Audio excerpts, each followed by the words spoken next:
Back-to-back, it is very tough to do. Can the Phillies pull it off? That is the question. Welcome to you. Nice to see you. I'm Lauren Shehadi. Scott Miller, our MLB columnist, joining us now on the other line. Scott, a little different this year with the Phillies owning the division for much of the year. How does that translate into the postseason? Well, they hit a little bit of a free fall the last in getting swept by Houston, but I think what it's going to do, Lauren, is it's going to let them kind of set up their rotation and get themselves real organized going into October.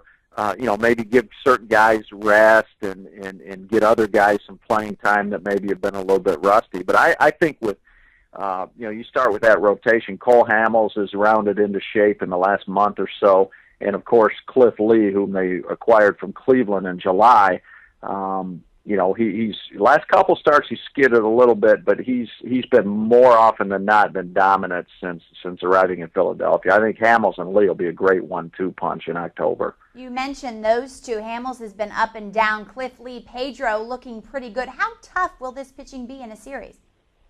Yeah, as you mentioned, Pedro, he's not a number one guy anymore, but Pedro Martinez certainly shows he has stuff left in the gas tank.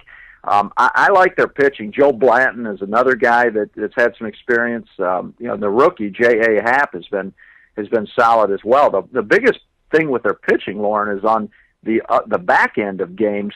They do have an issue right now with their closer, Brad Lidge, who has converted just 28 of 38 save opportunities. That's 10 blown saves. You're talking about almost 30-some% of the time.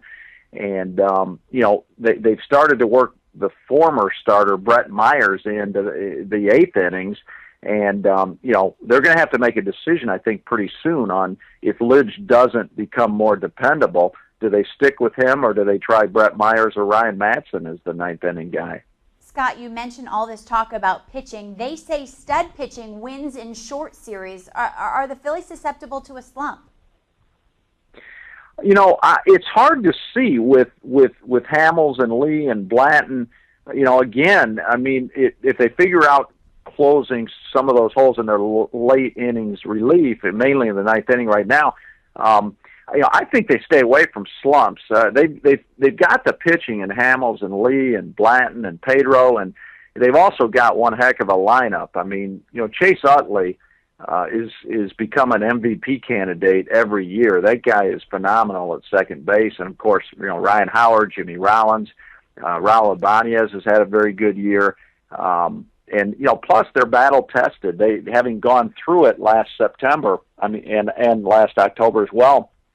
Phillies know what to expect, and I think they're going to be really difficult to beat. Scott, from what you say, all signs point to go. Do you see them in the Fall Classic? Do they win it? I certainly think they've got as much of a chance as anybody. To me, the Phillies and the St. Louis Cardinals are the two best teams in the National League. I think it comes down to pitching. Cole Hamels, Cliff Lee in games 1 and 2 of whatever series they go into. If those two are on, Phillies have every chance to win it again. Well, there you go. If you're a Phillies fan, you're thinking, you know what, that's good news, Scott. One more. You're greedy, but I understand being greedy. For Scott Miller, I'm Lauren Shehadi. Thanks for watching. We'll see you real soon.